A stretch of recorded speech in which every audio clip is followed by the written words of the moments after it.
Hey, thank you for tuning in to another episode of The Slay, the show for America's outcasts. For those who have been overlooked, underappreciated, and misunderstood. The saying goes, communication is key. We're here to start the conversation. Let's slay. Hello, ladies. Welcome back. Hello, everyone on my Facebook Live. Thank you guys again for tuning in to another amazing episode of The Slay. I hope y'all doing well. I hope blessings have come your way. I hope blessings continue to come your way. I'm really happy that you're here. Today, we're talking doulas. We're talking healthy birth. We're talking the do's and don'ts of delivery. And it's going to be a great show. Last week, we talked sex workers and adult education or adult entertainment and all of that. So now we're going to talk about what happens if, you know what I'm saying, like you getting sexy and things go, forward. Mm-hmm. So that's how it's going.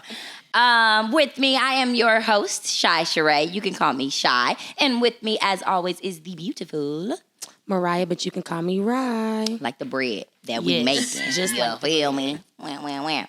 Our guest today is a good friend, Joslyn Cunningham. Hey, girl. Hey. Joslyn is a doula. She's going to tell us a lot about her experiences and just educate on better health for us Black women, okay? As you guys know, I like to do One Time For, where we highlight someone or something for the week. And my one time for today, one time for Naya Rivera. Rest in peace to Naya Rivera. If you don't know, Naya Rivera was she was an actress on Glee. She's an actress for a very long time, about I think maybe 30 years. And last Wednesday they found her son on a boat. Were they in California? Yes. They're in California at a lake in California. She goes to often. Yeah. And so they found her 4-year-old son. He was on the boat. He had a life jacket on. They found the adult-sized life jacket still on the boat. There was no sign of her. So they've been looking for her for about a week. She didn't have a life jacket on. Yeah. And so they found her. They are saying that there's no signs of foul play or anything like that. And what it looks like is that maybe, and I guess what the information they're getting from the son is that maybe there was something happened, but she was able to get him on the boat and couldn't get herself back on. Because he kept saying, Mommy didn't get back on the boat. Yeah. And so that's just, it's really heartbreaking. But what that makes me think about, I posted yesterday on Facebook, and I said, this human form is not invincible. And that's what it really kind of makes me think about, is the reality of we only live one life, and it doesn't matter how much money you have, how much happy you have, how pure you live, how much you pray. When it's your time to go, this human form is not invincible. So one time for Naya Rivera, our prayers and healing vibes sent to her family, to her friends, and everybody that's affected by that. Prayers to her son, because that's going to be difficult growing up without a mom. So one time for that. Speaking of moms, let's get the show started. Joslyn, can you introduce yourself? Tell us a little bit about you and your life. Yes, my name is Joslyn, if you don't know me. I am fairly new still to the birth community. I took my initial birth doula training last July. And I'm actually on call for my very first birth, and I'm very excited. Come on, year anniversary and first birth. Right? Yes. So if she ends up running out, y'all, it's real shit happening. It's going down. So I got my first birth scheduled, hopefully within the next week. I got another birth scheduled in October, and I just got accepted to. I actually just was granted a scholarship to become a childbirth educator, which is really what I want to do. So that's so awesome. The course actually starts today, so when I leave, I gotta go hop on a Zoom call. But come on, busy woman, get it done. I'm loving it. On top of doing birth work, I actually work full time. I'm a full time employee. I have 3 kids of my own, set of twins who are 2, and then my 8-year-old daughter, all 3 girls. Oh, so yeah, it's busy world around here. So I'm also in school. Like I got a lot of stuff going on, but as far as like being in the birth working community and being there for birthing persons, that is my passion. Okay. That is what I'm tied to, and I'm gonna keep that. I love it. That's awesome. It really is. So let's start off with just generally, what is a doula? And yeah, just give us that explanation or definition. The quickest way I put it when someone asks what a doula is, they're a birth coach. We do not give medical advice. We are not part of your medical staff. We are your support staff through your labor, through your birth, through postpartum. we do not do, like, I cannot give you medical advice. That's not why I'm here. But my main role is you're going to have a birth plan. You have goals of how you want your birth to look, what you want to have, what you don't want to have. And my goal is to help you stick to that plan while also helping you have comfort through the process of the labor. I was going to say, It's like a wedding planner for... Yeah. We advocate as in a form of, like, I'm going to advocate for you to advocate for yourself. So I cannot speak on your behalf when we go into the hospital, or if you have a birthing center, or if you have a midwife. Regardless of the situation, I cannot openly say, she don't want an epidural. I need you to be able to stand in that. Okay. So you can say, I don't want an epidural because this is my birth plan and I want to stick to it. Okay. So that is one of my main goals. Okay. Yeah. So basically, well, not basically, but that difference then, a midwife is who would be delivering and they have that medical expertise and those kind of things. Yes, okay. They go, generally midwives are nurses that actually turn into midwives. Okay. They also have CPMs, which are called certified professional midwives, who also deliver, but they just go a different route as far as education goes. Okay. So the class that you are, or the certification that you're about to get, is to educate on being a doula. No, the certification I'm working on now is being a birth doula, being a certified birth doula. Okay. But I also have a certification. I'm working to a certification to be a birth educator. So, like, when you get pregnant and you take a class because you have no idea what pregnancy is, one of those people. I'm going to teach that class. Nice. Yeah. Wow. So, that is really, really cool. So I know for me personally, we get to talk about pregnant and kids. I don't even want to have a conversation. Y'all know. But for me, I have always kind of been like dead set on, if I do have kids, I want to have my kids at home, where they're going to be raised. I definitely want to have a midwife. I don't. And the reason that we're having this conversation today is because it is becoming more and more prominent. It has always happened and been happening, but it is becoming more and more prominent. Women of color dying or having unnecessary complications during birth. We have a history of just kind of a bad relationship between women of color and doctors, and being ignored or told that I'm the doctor, I know what I'm talking about, there's nothing wrong with you. This past week, 24-year-old girl and her baby died. They are still, I guess, investigating what happened and what was going on around that. Another 26-year-old black girl died during an emergency C-section, and she was, what's the word, preeclampsia? Preeclampsia. Which is just saying you have high blood pressure during your pregnancy. So apparently, she had been mentioning this and kept saying, something is wrong. And it seems like the story is the same every time. Women, we know our bodies, whether it's your first time pregnant or third, but whatever it may be, your bodies. A girl that I know recently passed away. Rest in peace to Jessica. And this was her second baby. I just lost a friend the same way. She died, it was after the birth, but they are saying that it was like hemorrhaging from certain things. And we really have the highest death rates of births in hospitals. Yeah. Across and it's every race. Yes. And it's because of a sense of neglect. It is a sense of maybe, for There's lack of a better word, there's ego, a commonality of doctors treating black women like they're all the same, like all your pregnancies. That we're stronger, and than you can handle it, and so that it's an issue. So for me, just knowing that those type of things happen, I've never really trusted doctors or anything anyway. Like I just, if I could, water can fix it. Like that's pretty much how I feel about it. If water can fix it, I don't want to go to or near hospitals. I don't trust them. So for me, definitely looking into doulas and midwives and doing the birthing at home. Tell me, in your experience, Joslyn, what are some of the most common misconceptions about giving birth at home? I think that some of them just stem from that people think that the OBGYNs are top tier. And I don't have anything against OBGYNs. OBGYN delivered my children in both of my pregnancies. One experience was awful. My second experience with the twins I thought was phenomenal. But when you decide to birth at a hospital, you put a lot of things in their hands. And that's just protocol, that's policy, that's just how they work. When you birth at home, you can have a healthy, natural, fun experience at home. I think one of the things too that I hear people say a lot is that they don't want like it to be painful, or like it'll be more painful because you're not gonna have the drugs. But that's you're gonna have that regardless. You're pushing a baby out.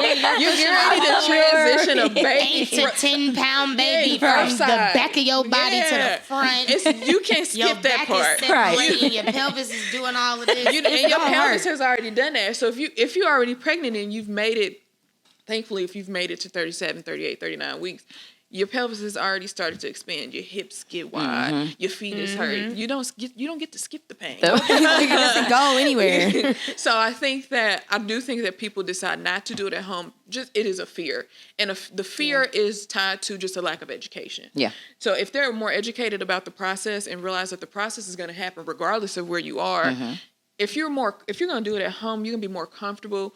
Your labor is going to be easier because you're comfortable. Yeah. You're in a safe space for you, and you don't have to worry about who's walking in the door, who's doing this. You don't have to worry about 3 residents who are trying to come and trying to help learn. learn. Yeah. You know, and asking questions right. in the middle, you breathe, Right. trying to stay calm. Right. I And think for me that was okay. I was comfortable with that, but not everybody is me. Right. So, right. I think too that there is like, for me, there's the comfort. I think that I would find comfort in having all of that education beforehand, because I've had friends who've had babies that tell me like they don't tell you shit until like it's happening. They Like don't. A lot of I times had they no idea. Like, and which is, this might sound like simple, but I never knew like what happened to your like stomach after you had a baby. Like, where did all that fat go? And I had a friend that told me, like, they pushed all that shit out. They do. And they didn't tell her. Like, they just started pushing on her stomach. They didn't tell this is gonna hurt. They didn't, none of that. And they don't do it right in the hospitals all the time either. Like, there's a way to do it where it's not as painful. And sometimes they're just going. They're Right. not thinking about the muscles and actually massaging it properly. Well, and it's because it seems to me that this is just, for you, it is, I am delivering my baby. I am bringing life into earth. I'm starting a family. For a doctor, it's another number. It's another number. person. It's another patient. You need to be out in 3 days. Yep. And one thing I do want to say is I don't want, even though OBGYNs, hospitals, they get a bad rap because bad stuff does happen there. There are some who are going to advocate and fight for you. Yep. Yeah. But at the end of the day, it's your pregnancy. It's however you want to birth, you choose to birth, you feel comfortable, you have that right. And that is the point. You have the right, if you don't want medicine, you don't want anybody to mention medicine, you have a right to not hear the word epidural the whole time you're in labor. And that is the point of having a doula. They're definitely gonna bring it up. They're gonna bring it up, especially when you get so far into a labor. If you've been laboring for 24, 25 hours, they want to do Pitocin. We want to start jumpstarting stuff, and you don't have to do that if it's not medically necessary or an emergency situation. You don't have to have that. I mean, because that's just another coin in their pocket. Quite honestly, that's like, like if you know how much epidural costs, right? You know what I mean? Right. It makes sense. Yep. And even the person that has to administer it. Yeah, the anesthesiologist, a whole you get charged for Yep. that. And I think when you get into a hospital setting, is very, not all hospitals, but some of them are very, we need to turn this room over quick because we got somebody else coming in. Literally, And so you get that 48 to 72 hours to be in that room. And that's it. That's it. And it doesn't, and that's where when complications come in, and you see these stories of women that are saying there's something wrong. You're trying to rush wrong. a natural progression that's gonna happen anyway. Yep. Even down to the matter of like laying down when you're giving birth and being in that position of being laying down. That is the most, and it was hammered in training. That is the worst position to give birth. When you are ready to push and you want the baby to come out, you want to be squatting. You want to be on your knees. People go on all fours, which is fine. It is perfectly normal for you to not see your baby. Like, you don't have to look down. You can be facing the other way and the baby can come out backwards. That's perfectly normal. You can give birth to a breech baby and that's perfectly normal. How do you think that this happened back in the day? Right. Before they had You find what's comfortable for you. And that's gravity. Your body naturally. Completely. So if you're standing up squatting and the baby's coming down, the baby's going to come down because gravity is on your side. That's how you hear about women that, like, when people didn't know they was pregnant, having their baby in the toilet and stuff like that. Because that gravity is just, you got that release there. And it's funny, though, because... Do you poop laying down? Right. Right. You don't. Exactly. Right. And even like squatty potty, they tell you to bring your knees up because it's moving all that stuff. It moves everything in that area. So yeah. And I always think it's kind of interesting when I see some of those stories because I think there was like a show on TLC that I didn't know I was pregnant. It was a whole series. Yeah. But a lot of those women that did have their babies like on a toilet or like whatever, they talk about not experiencing pain that they would have expected or the pain that you hear about being in labor. One, because they didn't know, but two, because they were in a position where the baby was naturally coming out, so it wasn't as painful. And you're less likely to tear. You're less likely to need more stitches. You're less if you are in a standing squatting position versus just laying on your back.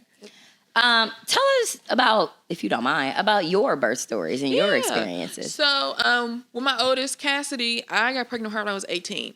So I actually had a black OBGYN. It was not a great experience. I just want to reiterate, not all black people are not for knocking, us. Okay. So they're not. It was a very, very, just the process of being pregnant with the OBGYN was just a very terrible experience. I felt like a number. I just felt like another person on the schedule. So when I actually gave birth, the OBGYN who was on call actually delivered my daughter, which was another thing. I had never even met her. Wow. So, I know, I never even met her. I ended up... I'm not going. Hold on. I'd have been like, wait a minute, because, and that happens a lot. It does. Though. That happens a lot. You even see that kind of representation like on TV. Absolutely. You see that a lot. Absolutely. It happens all the time. So, but with Cassidy, I went into labor. I started laboring at work, and I didn't know I was in labor. I was in labor like the whole day I was at work. Wow. Didn't even know. Felt the contractions, wasn't thinking I was able to move and do everything. So when I finally got to the hospital, when we got there, it seemed pretty normal. It was fine. They told me on the spot, "You gonna have a baby today?" I was like, "Okay, cool." So my mom ended up coming, and a lot of things I started questioning after I had Cassidy was going back and thinking of questions my mom was asking, because they ended up breaking my water. And my mom was like, "Well, why are you breaking her water?" Their excuse, quote unquote, was that her heart rate was fluctuating. So we breaking the water, we got Pitocin. All of a sudden, I'm just feeling these contractions. I've never felt anything like this in my life. Let me stop. What is Pitocin? Pitocin it's a drug that they can give you to speed up labor. Okay. They give it to you via IV, mostly. Now, Joslyn, doesn't that sometimes normally they'll make the baby's heart rate drop once you receive Pitocin? Well, her heart rate didn't drop. They gave me Pitocin after. That is not something I know particularly about. Okay. But I do know that Pitocin speeds up your contractions. So all of a sudden, I'm just feeling all this pain because I got Pitocin. So of course, as I'm feeling all this pain, the very first question is, "Do you want an epidural?" I'm 19 years old. I'm not educated. I did not have the luxury of taking a childbirth education class because of my finances. I didn't know anything. Yes, I want an epidural. Had an epidural.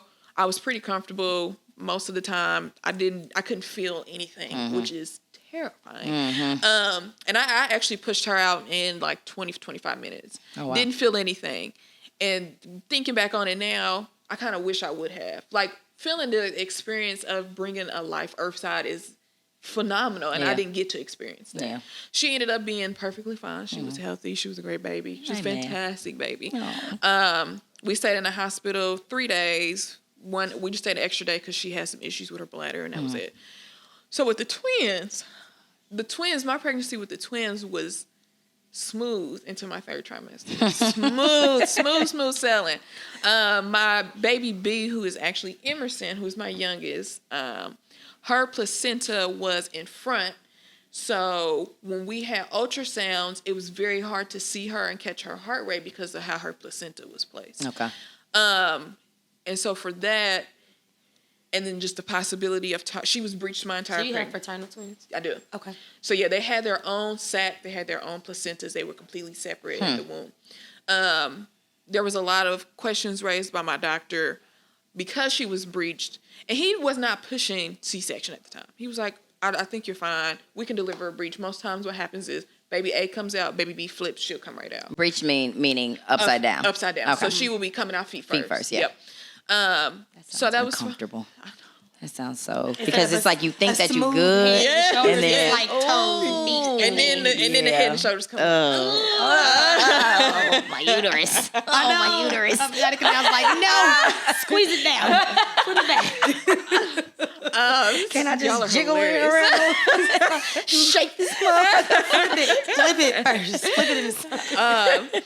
So she was breached, and I ended up going into preterm labor at 30 weeks. So I was on strict bed rest. And so then the conversation was brought up that a C-section would be likely because Emerson was breached, because I was preterm.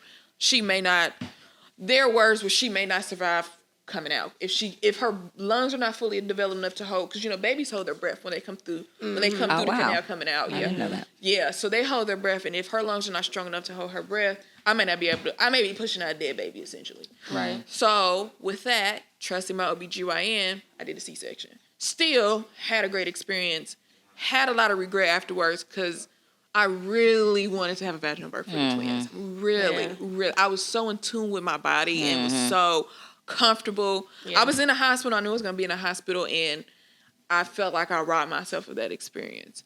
So once the twins were born, that's when I started looking into doulas. That's when I started looking into why didn't I get this education? I can accept it. I can feel it. Why didn't I get this education? And that's how the whole doula thing started. So now that you know the things that you know, would your birth have been able to be vaginal? I think it would have. Okay. Yeah. But that would have been my call. I would have been able to make that decision that I didn't want to have a C-section. So, yeah. Can you take over for a second so I can look, because I feel like I'm getting a ticket. Absolutely. How are you getting a ticket? I don't know. I could have sworn I had 2 hours, but he's lurking over there. Let me just go. You saw it, right? I did. Yeah. One moment, y'all. Just ask some questions. I'll be right back. Okay, so with that, I know that when you are breech, they have certain methods where you could turn and move a baby. Would that have been a situation that you could have done since you had twins? Probably so. Okay. Once baby A came out, it would have been like a... Yeah. That's cool. I was very in the mindset that I wanted to have a non-medicated birth, and I wanted to do that on my own. Yeah. And I personally do think that if Aaron, which is baby A, when she came out, she was ready to come out. Like, as soon as I started, she was ready. She was sitting right there. She was ready. So as soon as stuff started opening, she was moving. And they essentially rushed me into a C-section because she was so ready to come out. She was about to start coming down before they could even get me into the OR. Gotcha. But I think I would have, once she was able to come out, even if she would have been able to come out and then we would have had to do something else for Emerson, I would have accepted that. Right, that's what I was going to ask next. Yeah. Like, would you be able to birth and then... Okay, you can, like, if there's a situation where baby A comes out and baby B has to come out for any medical reason via C-section, when you have twins here, just at the hospital I was at, you have to give birth in the OR for that reason. Just in case. That makes sense. So, I know a lot of people are told you can't have a VBAC after you have a C-section. You can. But I know that's not true. That's not true. So that's what it is. It's vaginal birth after cesarean. So why is it that, I know for money purposes, but why is the science behind why they tell people that you can't? There's no science behind it. There's no science behind it. It's some hospitals, like there's a hospital here in Indianapolis that does not let anybody do VBACs. So do they just think that, like, because you did a C-section once, your body's not going to properly birth? Like, I don't know. I have no idea. And it's very, very intriguing because people do it all the time. Are we talking vaginal birth after C-section? Yep. Is that so? They tell you you can't do that? They tell people that all the time. And it's you have to give a lot of pushbacks in a lot of situations to advocate for yourself to say that's what I want. And people do it all the time. Why though? That doesn't that's even what we're sound talking about. Yeah, money. I was asking her. She's really still lurking over here, and I'm just trying to fix. She's just lurking around my car, and I can't understand what's going on. I don't want to. Did you go check the meter? I'm about to just go check it. I'll be back again. What if it's from last week? What if they have you like in a queue? They found your car. But I've just, like, my best friend, she has about to be 6. Our birthdays are the same day. Oh, sweet. But she has a 6-year-old, and then the twins. And with the first one, she had a C-section, and then, of course, with the twins, they told her you have to have a C-section, and she did it because she didn't think that she could. And I was like, girl, you don't have to. She's like, they said I did, and I'm like, all right. And there are some hospitals that require it. That is not something I can speak on behalf of that, because that doesn't too much make sense to me. It could be for I don't know, maybe they don't want to, if there's infection or, because the scar sometimes could rupture. That's not common, but I mean, I don't know. Okay. And I mean, what you said is probably the money behind it. I mean, you got to think of how much money a C-section makes, how much money that makes just one, what'd she say? Just one C-section, because you got to have anesthesiology, you got to have the medicine, you got to have, and when I had the twins, I had a neonatologist and 2 NICU nurses. I had... What is a neonatologist? A neonatologist is a physician that is for babies. Just for babies, yes. Okay. And they normally, they're in NICUs, which is the newborn ICU. Gotcha. And so that's where they work. And they're repairing the meter. That's why she's still over there, because I'm parked right in front of it. Oh, got you. It's because I told you they wouldn't take coins. That's right. Sometimes they do that, and they punch right by and fix them. Sorry, y'all. I will not give the city of Indianapolis no $20. I will not. That's who paying for it. That's who paying for the Black Lives. Did I break something? I don't know. Okay, we're back. Sorry. We were still talking about VBACs, and then we got into how her cesarean went and why, it's so costly. Yeah. Okay. Oh, yeah, because you have to pay. You got an OBGYN. You have a backup to the OBGYN who literally does nothing. You have an anesthesiologist. You have a L&D nurse, a labor and delivery nurse. You have a neonatologist. And in my situation, I had a neonatologist, and I had 2 nurses from the NICU because I had twins.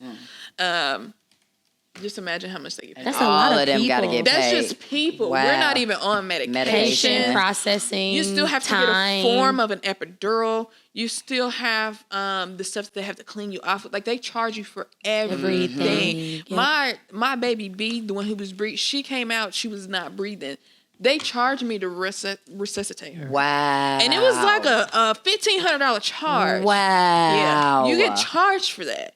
She can't help that. I can't help that. You can charge for that. That is ridiculous. They charge for everything. To save a life. You charge me. That's a part of the process. But you know what? That's so crazy, because my daddy used to say, don't be an organ donor. And he was into conspiracy theory and everything. He would say that, don't be an organ donor on your license, or if something happens to you, they're not gonna save you. Right. And I used to always think they're doctors, they have to save you, no, but they don't. They definitely don't. Especially not us people of color. They don't have to save you, and if they organ donor or not, if they can.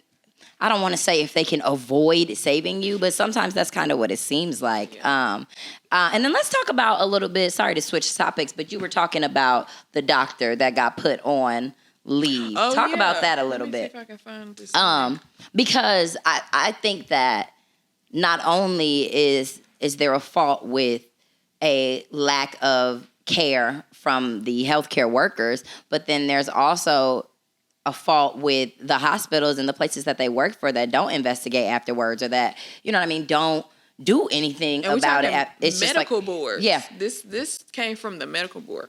So I believe this was in California. This happened in California in 2018. The death happened in 2019.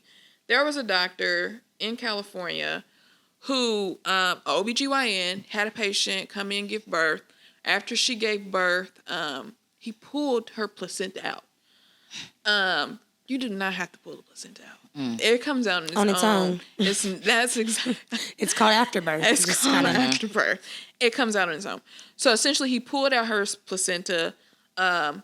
She, of course, started bleeding, and she went into cardiac arrest twice. He did not perform life-saving measures, and for that death, he only got 5 years probation from the medical. This is from the medical board. This is not a criminal. This is just medical board.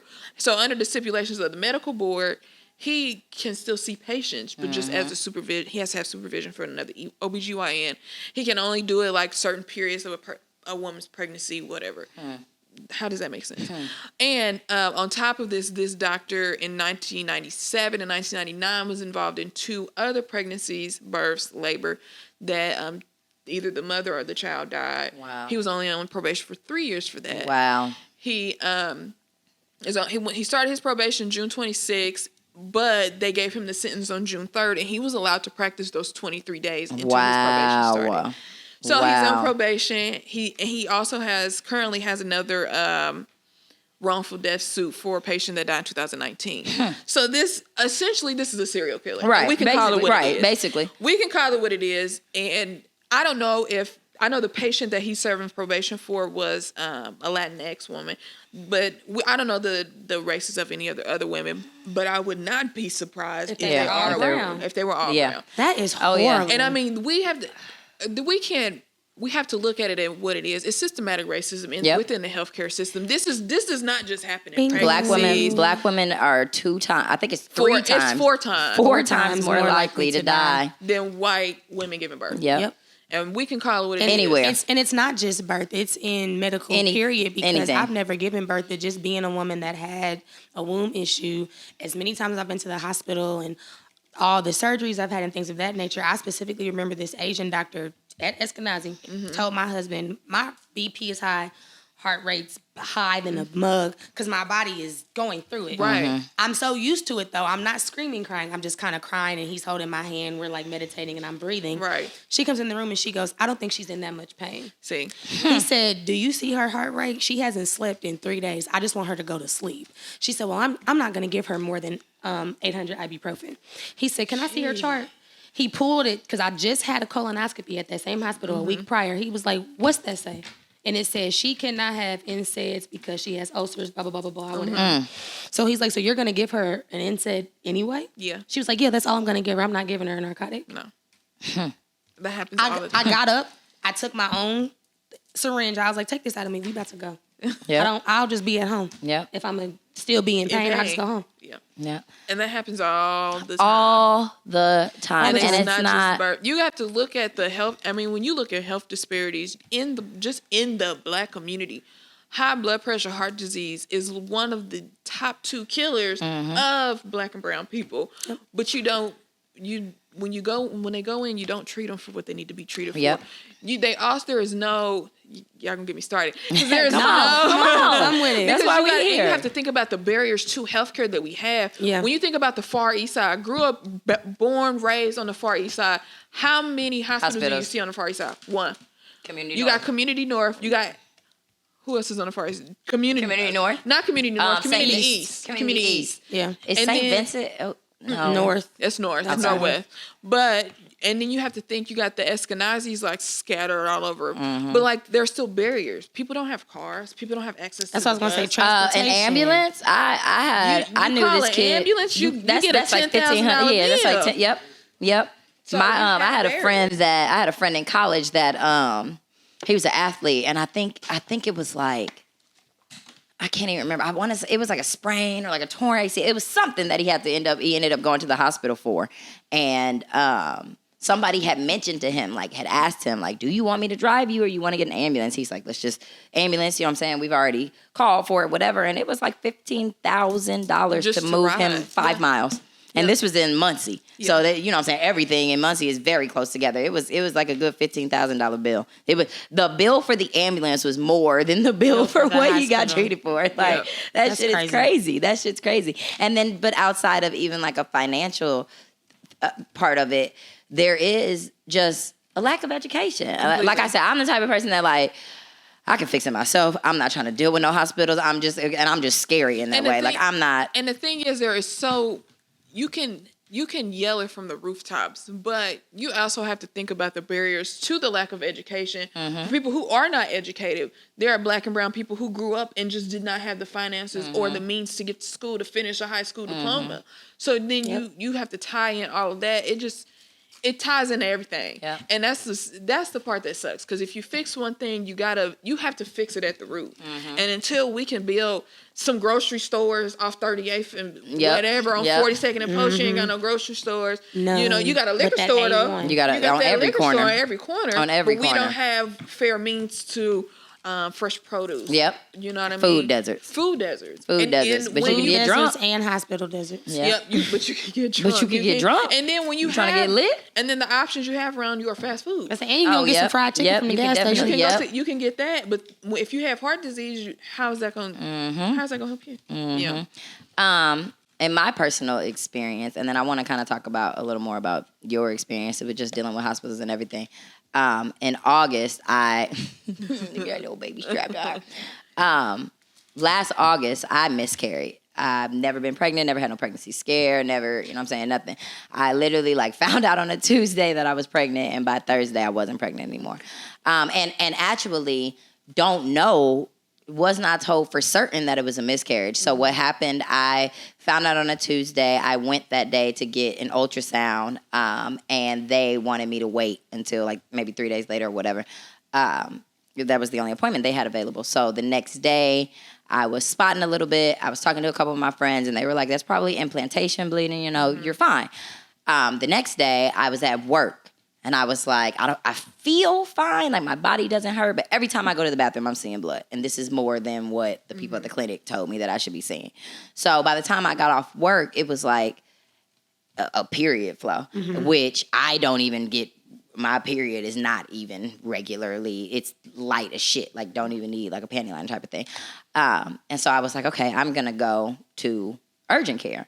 So I ended up going to an urgent care. At the urgent care, they told me that they didn't have the equipment to do anything. If there was something wrong, they sent me to an ER. Yeah. I sat in that waiting room in the ER by myself and basically miscarried for 4 hours sitting waiting. And I'm going up and I'm telling the receptionist, I'm like, I think something's wrong. I know something's wrong. I think I'm having I don't know what's happening, but I know that I'm pregnant and what's happening to me is not supposed to be happening. And she's like, okay, you kind of just gotta wait. We're only taking dire emergencies right now. Those were her words to me. We're taking in not first come, first serve, but based on level of severity.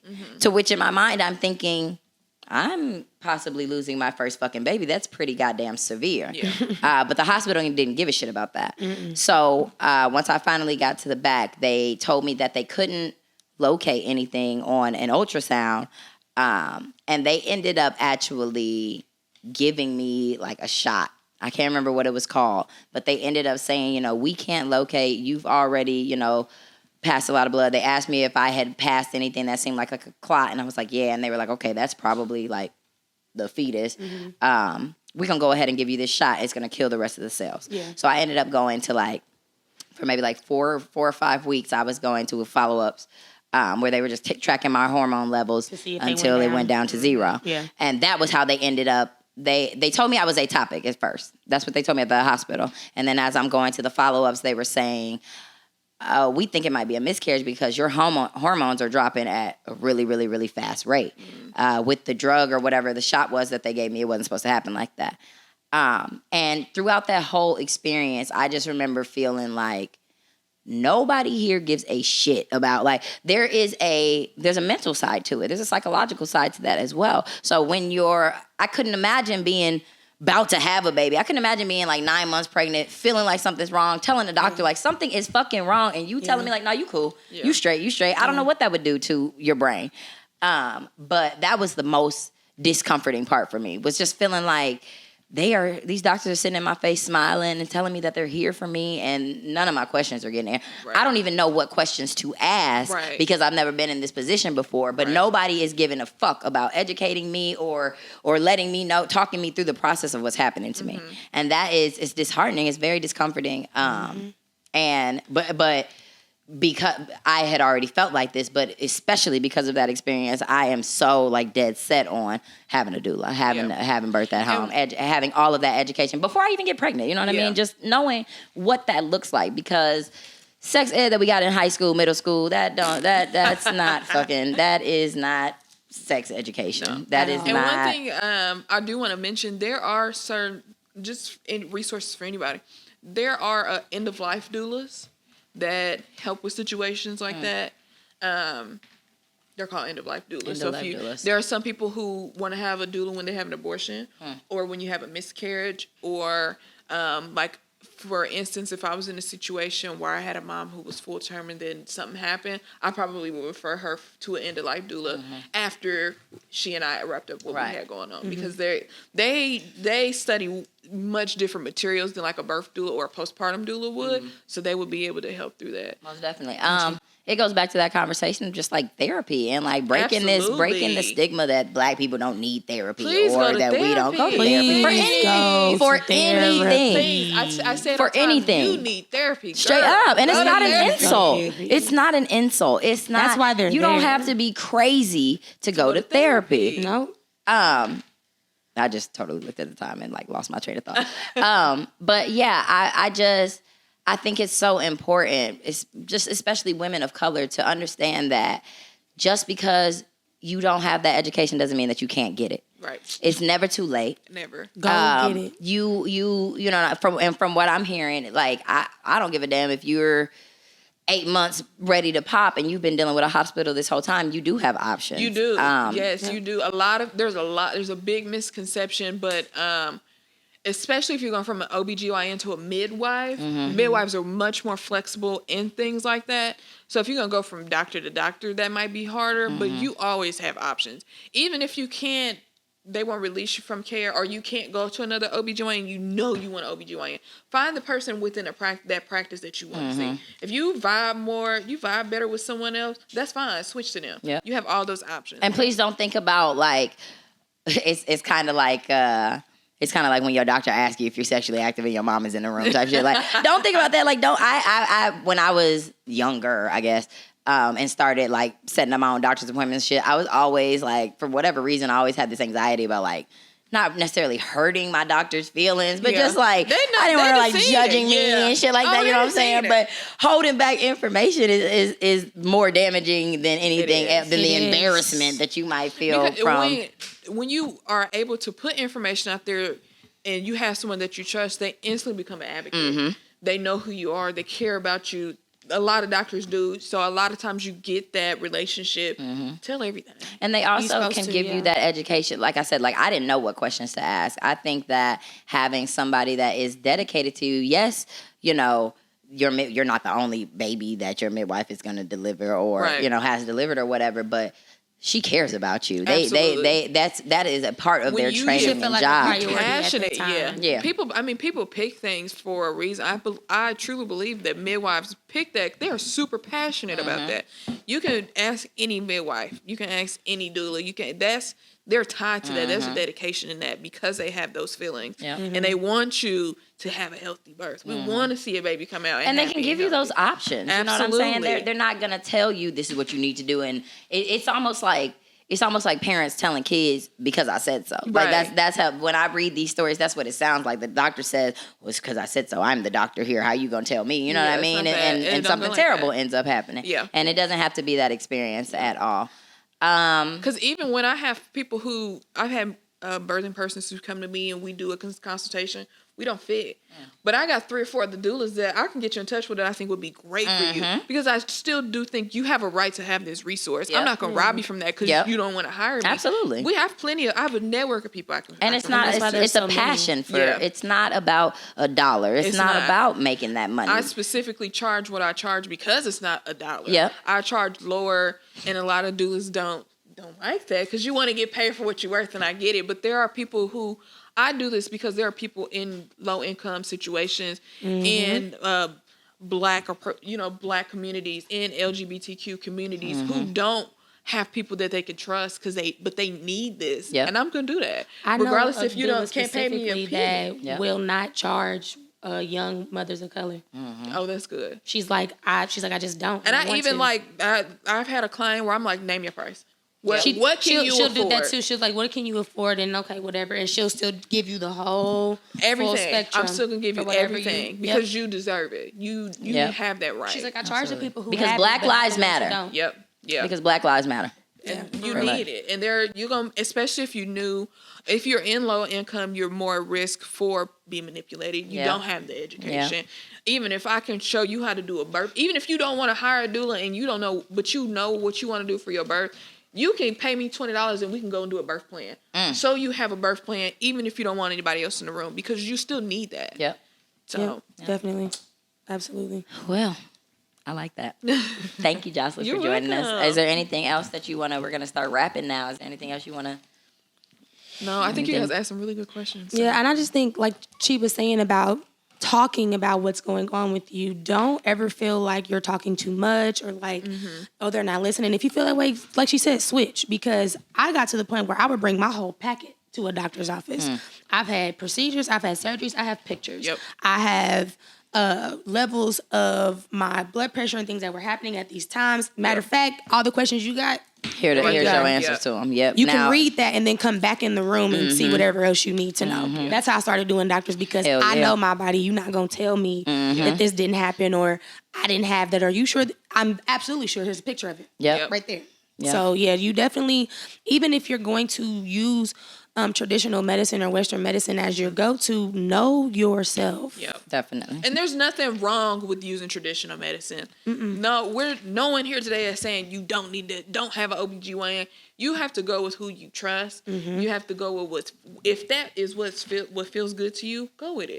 There's nothing wrong with that, but be educated. And know that you have options. Absolutely. Know that just because that's the tradition does not mean that that's necessarily what's right for to you. That tradition. Right. So you don't have an OBGYN, you can have a doula too. Yeah. I don't have to be there just because you got a midwife. You got an OBGYN, that's perfectly fine. You want to have a medicated birth, you want to have an epidural, and that is in your birth plan, perfectly fine. I'm going to be there to make sure that your birth plan goes. Is it possible, do midwives have access to that type of stuff? Like if I wanted to have birth at home with a midwife and still, for whatever reason, wanted an epidural? It would depend on the midwife.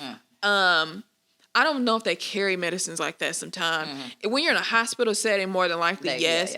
But as far as birthing at home, I'm not sure. Okay. It would depend on the midwife you would go with or the birthing At a birthing center, would they have things like that too? They probably could. Maybe. Yeah. Okay. Cool. Yeah, I definitely want to. Even when I was little, for whatever reason, I was just like, I don't have baby at home. Yeah. Yeah. I don't be Superwoman. I just and you know what? Honestly, that's how they've always done it. Yeah. Before hospital beds happen. My cousin was born in her hallway. Yeah. In the house that she grew up in. In their grandma's house on the floor. I think the first thought of like wanting to have a home birth for me was just like seeing somebody give birth in a pool, like in a pool in their house, and I was like, that shit looks tight. Like that seems like less, or even like Kourtney Kardashian. When I seen Kourtney Kardashian deliver her baby, and she pulled him out herself, like in that pool. I said that didn't look like she was in a lot of discomfort at all. Like I could do that. And she could have been. Well, when you get to a point where that baby, your adrenaline is pumping. You got to. So you're really not even thinking. You're about not it. even thinking about it. You worry about how I'm gonna get this baby out. And then as soon as you see the head, you get excited. Your adrenaline is pumping. Yeah. So then let me just go down there and help. And that happens a lot. Yeah. Oh, I watched this video recently. This girl, she had to be like in her early 20s, and she's walking, and you can see her water just falling out her. She has on a dress, and her husband's like, "Come on, babe, come on." And the nurse runs outside. She said, y'all not gonna make it. Oh, it was a midwife. She was a midwife. Yeah, yes, I seen that video. And the cops are like, "Do we need to help you?" She goes, "Nope, the baby's just coming now. It's okay." Plop, catches baby, all the time. And they just walk in the hospital. The cord still connected. They just walk in. Wow, that is what your body is made for. That's what you do. Yeah, I love it. Shout out to all the moms. Shout out to all you mommies to be. Super moms. I appreciate you guys tuning in. This has been great. Shout out to Joslyn. Thank you so much for being a part of this. I really, really appreciate you. I've been wanting to do this for a while. Yeah. With us today. And we're going to have to do like a follow-up. Like we're going to do a follow-up once you had a couple births. We need to know we have to know how that goes. How your class is going. Excited. All of that. So excited. We got to bring her back. For sure. Absolutely. Hopefully when I come back, I'll be a childbirth educator. Yes, you will. You will. So excited. We're going to make that happen. For sure. All right. So as you guys know, I like to wrap the show with some better Black news and with some could be worse. So we're going to do the could be for worse first so we can end on a good and a high note. High note. See what I did there? Y'all don't see what I did there yet, but you will soon. All right, so could be worse. If you don't know, I am really active on this page called fmylife.com. It's just like it's set up almost like Twitter, and people just tweet like shitty things that have happened to them. So this is just a reminder to count your blessings. Today's could be worse. Today, at 7 months pregnant, I have come to accept the morning sickness isn't going to ease off. It is so severe that I do not make meal choices based on calories or even cravings, rather on how bad it'll taste when it comes back up. Damn. Ooh, fuck my life. Could be worse. Could be worse. You know what I'm saying? I wish you all the easiest of pregnancies. The easiest and most educated of pregnancies. Morning sickness ain't no hoe. Ooh. Let me tell it's you. not. I heard it's not. I can, throwing up in college is like the closest, And that is terrible. So I can't imagine. I can't imagine a human that I'm creating doing that to me. The betrayal. The betrayal. Better Black news. So I celebrated a birthday on the 8th. Cancer babies, boo boo. But my little boo over here is going to be celebrating her birthday at the end of July. July 25th is your birthday, right? No, 31st. 31st is the birthday. Last day of the month. Oh, whose birthday is July 25th? I don't know. Not mine. 31st, July 31st. So she's a Leo, you know. She didn't make the Cancer cut. Mariah is going to be hosting the Rise. Is it Rise Up? Nope, Rise Dinner. Rise Dinner Party. It is going to be amazing. Tell us about it. So I am a vegan chef and I dabble a little bit in herbal infusions. So for my birthday, last year I threw an event called Artitude and I was like, I'm gonna make it a series. So we're doing another Artitude event series, but this time it's the Rise Canada Dinner. It is gonna be educational as well as very entertaining. We're gonna have some live art. There's gonna be a girl getting body painted on. You're gonna have a little bit of dancing. Yes, titties be and some titties ass. around. A little titties Some and ass. ass. And she fine too. It's gonna be great. There's going to be some musical performances, just a couple. There's also going to be some bomb bud tenders. They're very attractive, so they're going to be awesome to look at, and everybody has a great personality. This is the host Hello. for the evening. Tis so, I, yeah, your you host. already know it's going to be lit. It's gonna be lit. The tickets are $65 pre-sale. I think I have 2 more pre-sale tickets. They're Hell $75 yeah. after that. You get basically like a 5-course meal. They're going to be small bites of food, 3 savories, 2 sweets. The menu is only available to people who have tickets, so I'm not going to tell you what I'm making. But I can tell you right now, it's going to be fire. And you're There's gonna also get You definitely are. I'm going to make sure y'all safe enough to go home, though. There's Yeah. a science to how you regulate things. I ain't going to have Yes. y'all too jacked up. And I have Uber as well. I do Uber, so you know if You might be able to supporting better Black business or whatever. Throw a couple tips. Get dropped off. It's going to be at Mimi's Event Center on the east side. And I picked that because my nickname is Mimi, and it's a Black-owned business, too. So I was just like, Better Black business Dope. all over. yeah, come dressed to impress, too. There's an Eventbrite for it. Just look up RYSE Dinner Party. You can look it up on Facebook. You can follow me on Facebook, Mariah Price. You can follow my treat page, Rise Up Treats with 2 E's. And that's treat. Rise, RYSE. S-E. It's always a Y. Always gonna be a Always Y a because it's rise, like the bride, like the bread, like the bread we finna make at this dinner party. Make sure you get them tickets, y'all. Yes, Make because sure. you don't It's want to gonna be miss awesome. it. You It's gonna really be don't awesome. want to miss it. Especially because here in Indy, it's don't even do dope stuff that we like can get to that. put shit like this on. So, you know, this is once in a lifetime. Make sure you're a part of that for sure. Anything else? Anybody want to share anything?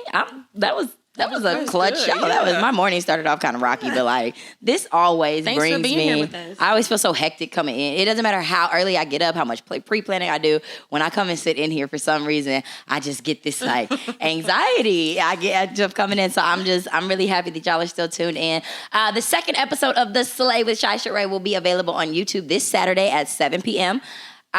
This episode that you guys are watching live is going to be available on the 25th. Slay if you airs. missed it- If you missed it, it'll be on YouTube. That is The Slay with Shi Rye, SHISHARAI. That's me. I love the support, you guys. Thank you so much for tuning in. I've got a bunch of different ideas for what we'll do for next show, but send me your ideas, DM me, comment on the live. We can talk about whatever. Y'all know there's no filter here. So if you want to talk about it, bring it to my attention. We'll definitely get it on. I thank you so much for tuning in with The Slay. Make sure you go out there and serve life as you. Be Black, be blessed, be beautiful. Thanks again. Peace.